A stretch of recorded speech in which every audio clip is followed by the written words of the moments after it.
Everyone is together. They're all back. Edo's on the good side. Kaito's on the good side. Everyone is going to fight the ultimate evil, which was revealed to us in this episode. Perform H plush fire! Okay, I know it was only on field for 10 seconds and it's not that important, but trust me, people, the minute I saw that thing, I was getting PTSD to when this thing basically controlled Yu-Gi-Oh! For 4 months. But that's not important. Now, this week, we got an episode that when I was reading the comments section, people are pretty 50-50 on. Some people seem to think that Edo's change to the good side felt rushed. Just his sudden, I'm with you guys now, and then everyone just goes along with him. All of that is rushed, could have had more build-up, should have had more time dedicated to it. And on the one hand, yes. I really think, again, like I said last time, we could do more with Edo. We could have done more with the psychology of the people from the fusion dimension. All of this was possible, and again, it just would have been nice to have spent more time in the Xyz dimension considering how long we were in the synchro dimension.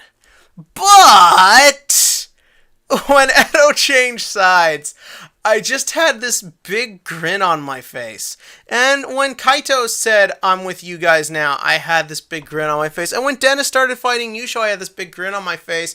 And that's because this episode got something very right that I think is very important to buying into this plot. And that's that I buy the emotions going on right now. And here's the thing with all of this is that with Edo, we've been told as of last week just how much he was thinking about dueling through happiness and right and wrong and what all this means. And dueling Yuya truly opened his eyes to it. And I do like it. And they directly say what we've been doing is wrong. This is a show don't tell situation where we can really infer a lot based on Edo's personality outside of just him dueling. We know how determined he is. We know he hellbent he is on the goal. But again, it's like I said, the minute he found this other perspective and found that this sense of happiness and good was inside him, it started changing him and messing with him. And losing to Yuya, don't forget, Yuya duels with so much emotion and passion for wanting to do the right thing. And for Edo, he's believed this whole time, we're the superior ones, we're the good guys, we are fixing everything. And through this duel where, don't forget, in the Yu-Gi-Oh! Universe, a lot of times it feels like you win based on how much emotion you put into it. It's important to remember that, and I feel like facing in that duel really showed Edo what works and what doesn't work. Again, if you find it cheesy, ridiculous, I won't disagree with you. That being said, if you find this cheesy and ridiculous, I think you should have given up with this franchise with the whole friendship symbol on the hand 15 years ago. But and also, it was just sort of, then when it comes to the obelisk for the soldiers changing, remember, it's not the obelisk forces who are like the elite, the ones who really buy into what the fusion dimension preaches, the ones who really seem to take pleasure from this. A lot of these students, as we saw with Alexis and that other girl, are really being tricked and brainwashed into thinking this is the right thing to do. And don't forget, these people believe, follow, and trust Edo. He is their leader. Remember, Japan really believes in absolute devotion to the military. So when you have a guy like this who betrays them and says otherwise, they're going to follow him because he's their commanding officer. They trust him more than anything else. And granted, I mostly know this because I watched Joker Game, but I thought it really worked when you consider the time we have.